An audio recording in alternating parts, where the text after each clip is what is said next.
So hello guys, what's up, hope you are doing well. So मेरा नाम रोहन है और मैं जापान में रहता हूँ और मैं आज आपको बताऊंगा कि आप जापान में फ्री में कैसे पढ़ाई कर सकते हो और साथ ही साथ आपको गवर्नमेंट हर महीने मंथली स्टाइपेंड पे करती है और वो कितना पे करती है वो भी मैं आपको बताऊंगा। और स्कॉलरशिप कहाँ से अप्लाई करें, कैसे अप्लाई करें, कैसी कैसी स्कॉलरशिप्स होती है जो कि इंडियंस के लिए होती है, तो मैं आपको आगे बताता हूँ। और लास्ट में गाइस आपको ऐसी एक टिप दूंगा जो कि आपके काम भी आएगी। So let's start the video and I hope कि आप ये पूरी वीडियो देखें।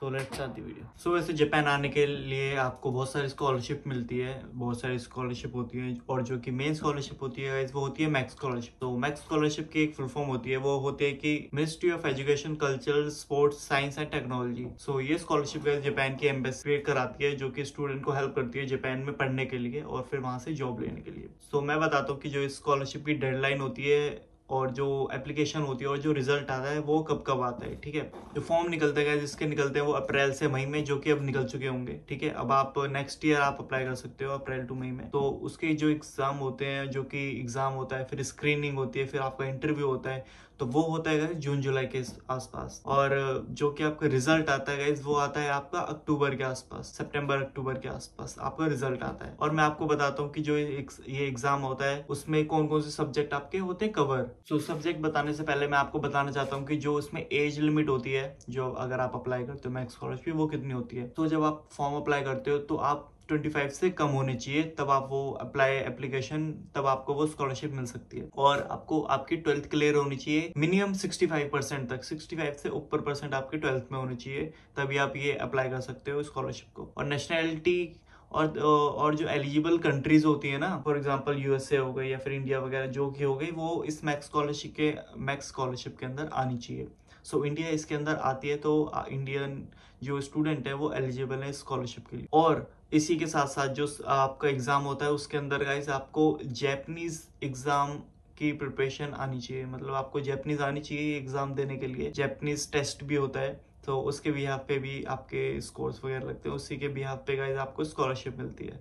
जैपनीज अगर आप कर रहे हो तो अच्छी बात है, अगर नहीं कर रहे हो और आप चाहते हो कि आपको स्कॉलरशिप मिले तो गाइज आप जैपनीज भी स्टार्ट कर दो पढ़नी। और या फिर आप साइंस के स्टूडेंट हो, कॉमर्स के स्टूडेंट हो या मेडिकल के स्टूडेंट है, आप किसी के भी स्टूडेंट हो, आप इस मैक्स स्कॉलरशिप को अप्लाई कर सकते हो। ठीक है, और बट आपको जैपनीज भी आनी चाहिए गाइज, ये मस्ट हो। और आप 25 से ऑब्वियसली नीचे हो गए अगर 12th की बात है तो। सो मैं अब आपको बताता हूँ कि जो मैक्स स्कॉलरशिप का प्रोसेस होता है वो कैसे होता है। ठीक है, सबसे पहले आप गाइज फॉर्म फिल करते हो, ठीक है, जो होता है कि अप्रैल और मई में। फिर उसके बाद जो दूसरा स्टेप होता है गाइज वो होता है एग्जामिनेशन एंड इंटरव्यू का। एग्जामिनेशन में आपको एग्जाम देना पड़ता है, ठीक है, उसके बाद आपके गाइज होता है इंटरव्यू। जो आपका नेक्स्ट स्टेप होता है वो होता है गाइज आपका रिजल्ट का। जो आपका एग्जामिनेशन और गाइज इंटरव्यू का टाइम होता है वो आपका जून के आसपास होता है, जून जुलाई में। जब इंटरव्यू हो जाता है तो उसका गाइज आपका आता है रिजल्ट, वो आता है गाइज आपके शायद सितंबर अक्टूबर के आसपास आता है। और जो जब गाइज आपका वो आ जाता है, आपका रिजल्ट आ जाता है, तब आप अप्लाई करते हो अपने जो कि जहाँ पर आपको जाना है। जैसे कि यहाँ पर वासेदा यूनिवर्सिटी है, तो ऐसे ऐसे बहुत सारे प्रीफेक्चर में यूनिवर्सिटी होती है, वहां पर अप्लाई कर सकते हो। ठीक है, और इसके बेनिफिट्स भी बहुत ज्यादा है, मैं आगे बताता हूँ क्या क्या बेनिफिट्स आपको मिलते हैं इसमें। और गाइज आप अप्लाई कर सकते हो जैपनीज एम्बेसी की साइट पे, जो कि मैं आपको डिस्क्रिप्शन पे दे दूंगा। और जो कि आपका ये इंटरव्यू का वो आता है, स्केड्यूल आता है कि कहाँ पर इंटरव्यू होगा, तो आपके जो लोकल एम्बेसी होती है जैसे दिल्ली में है। एंड जो गाइज ये मैक्स स्कॉलरशिप का जो एग्जाम होता है ना, और इसके जो सीट्स होती है वो काफी कम होती है। ठीक है, तो और एप्लीकेशन काफी ज्यादा होते हैं। सो अब मैं आपको बताता हूँ जो कि स्कॉलरशिप में कवर होता है वो क्या क्या कवर होता है। जैसे कि आपका कवर होता है, इसमें ट्यूशन फीस कवर होती है गाइस, और साथ साथ ही गाइस आपका फ्लाइट वगैरह की टिकट्स होती है वो भी आपकी इसमें कवर होती है इस स्कॉलरशिप में। उसके साथ साथ आपका रहने का भी गाइस कवर होता है। ठीक है, जहाँ पर आपको रहना है, डॉर्मेट्री में रहना है या हॉस्टल में रहना है, वो भी आपका कवर होता है उसी के अंदर। और उसी के साथ साथ प्लस बेनिफिट को हर महीने गवर्नमेंट पैसे भी देती है, जो कि स्टेफन होता है वो होता है 50,000 येन के आसपास देती है। ठीक है, जो कि एज अ नॉर्मल स्टूडेंट अपना खर्चा चला सकता है मेरे हिसाब से, क्योंकि रेंट आपको देने की जरूरत नहीं है, वो सब देते हैं।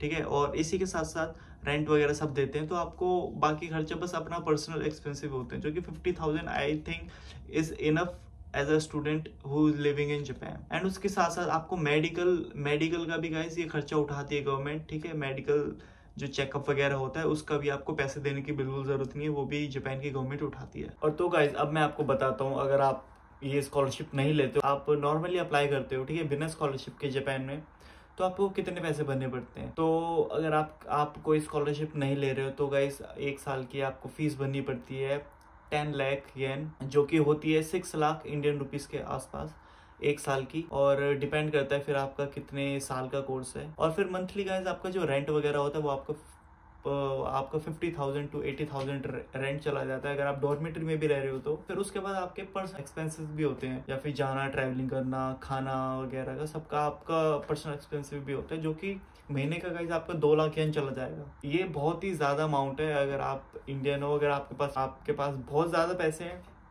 अंधा पैसा है, तो गाइस आप बिना स्कॉलरशिप के अप्लाई कर सकते हो।